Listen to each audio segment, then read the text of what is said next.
ça nous donne envie de zouker quand même. Je ne sais pas s'ils ont tellement envie de zouker. Là-bas, du côté de Saint-Martin, en ce moment, c'est plutôt la désolation. On va parler de l'aloe vera. Je ne sais pas s'il pousse aux Antilles, peut-être. Subtropical et tropical. Maintenant, on en trouve un peu partout dans les régions chaudes. C'est un véritable couteau suisse de multiples activités, de multiples propriétés. Surtout. Absolument, capable d'agir sur tous les fronts. Alors, je vous dis, soulager les brûlures, les piqûres d'insectes, les coups de soleil, limiter le diabète et limiter les reflux gastro-œsophagiens. Alors, pour les plus sceptiques, parce qu'effectivement, on parle de beaucoup d'intérêt, pour les plus sceptiques, sachez que c'est très sérieux. D'ailleurs, à l'hôpital de Bordeaux, au CHU de Bordeaux, il y a maintenant une équipe avec le professeur Pellissier qui travaille en chirurgie plastique. Et bien, cette équipe travaille avec l'aloe vera pour tenter de faire guérir, de cicatriser des plaies qui sont récalcitrantes. C'est-à-dire que ce sont des plaies qui n'ont pas réussi à guérir, à être cicatrisées grâce au traitement classique. Et maintenant, eh bien, ce professeur Pellissier a décidé dans son service d'introduire l'aloe vera, de le mettre sur les plaies. Et les résultats sont tout à fait exceptionnels. Alors évidemment, on a voulu en savoir plus. Nous nous sommes rendus à Bordeaux et nous avons suivi une patiente, Maïté, gravement brûlée sur la cuisse. Aujourd'hui, Maïté se rend au CHU de Bordeaux pour une consultation très particulière, se faire soigner grâce à une plante exotique. Après une brûlure sévère et l'échec des soins classiques, l'équipe médicale lui a proposé de miser sur les pouvoirs exceptionnels de l'aloe vera pour tenter enfin une guérison. Il y a quelques mois, je me suis ébouillantée avec une bouilloire. Je me suis retrouvée avec une brûlure au 3e degré. On m'a proposé donc une greffe parce qu'il n'y avait pas le choix de faire autre chose. Une partie de cette greffe n'a pas pris et la cicatrisation était assez difficile. Oui. Curieusement, on m'a proposé un soin que je ne connaissais pas du tout. Enfin, je connaissais le nom de la plante qui est l'aloe vera et j'ai accepté. 3 fois par semaine, donc je revenais à l'hôpital pour me faire des soins à l'aloe vera. Ce soin était donc très agréable. Cette crème est onctueuse, très parfumée et de plus, elle hydrate parfaitement. C'est vrai que lorsqu'on a une brûlure, il y a une odeur et avec l'aloe vera, je n'avais plus cette odeur. Une cicatrisation rapide grâce à cette thérapie millénaire, c'était le défi du professeur Pellissier lorsqu'il a tenté cette nouvelle expérience il y a 6 mois. Après 6 mois d'essai, ce qu'on constate effectivement, c'est que la cicatrisation semble s'accélérer.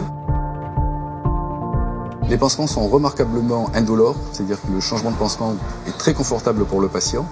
Et on a également une réduction de l'inflammation de la plaie elle-même, mais surtout des tissus autour de la plaie, ce qui permet une meilleure cicatrisation.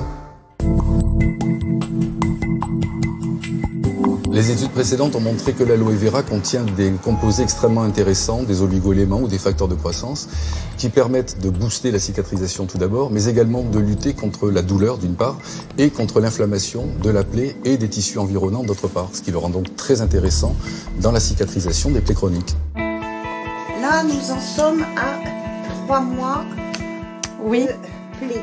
Oui. Et ça fait 3 semaines que nous ne nous sommes pas vus. Oui. Mais c'est guéri. Maintenant, je l'utilise régulièrement pour mon corps et puis pour tous les petits bobos qu'on peut avoir, c'est-à-dire une piqûre, un bleu, etc. quoi. Alors, Sophie, ça ressemble à un cactus, ça n'a rien... Vous ne montrez pas un couteau comme ça, c'est impressionnant. Ça ressemble à un cactus, ça n'a rien d'un cactus. En fait, ça fait partie de la famille de l'asperge et de l'ail. Donc, je coupe une feuille de l'asperge et de l'ail. Exactement, curieusement.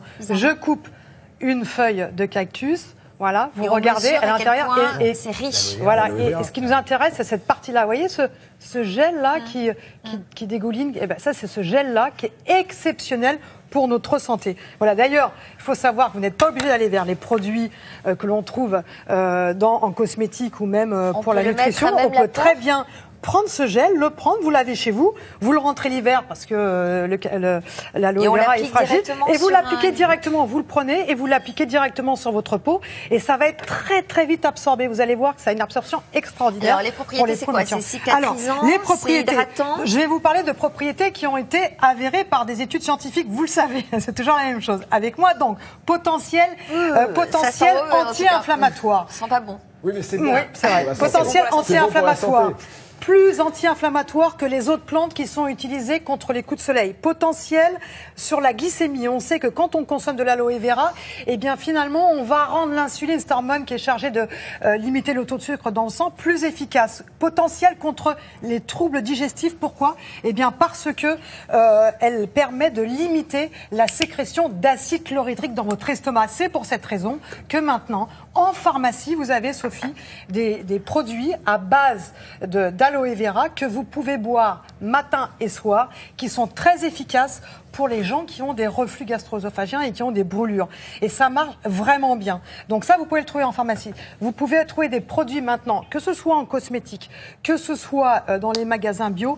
Il faut faire très attention parce que quand j'ai fait mon petit shopping avec Margot, eh bien, nous avons vu qu'il y avait des produits qui étaient mal dosés. C'est-à-dire que quand vous allez choisir, par exemple, certaines boissons, vous voyez aloe vera, 100% bio, super. Sauf qu'il n'y a pratiquement pas d'aloe vera ou très peu d'aloe vera dans ces produits. Et en plus, ils ont rajouté du sucre. Donc, pas d'intérêt. Il faut aller vers des produits de très bonne qualité où vous voyez qu'il y a un minimum 80% d'aloe vera et quand ils ont respecté le process de fabrication pour avoir des bons nutriments dedans. Donc ça, c'est important. Et puis là, pour les peaux matures, pour la beauté, pour hydrater les mains. Et puis ça, c'est pour la santé.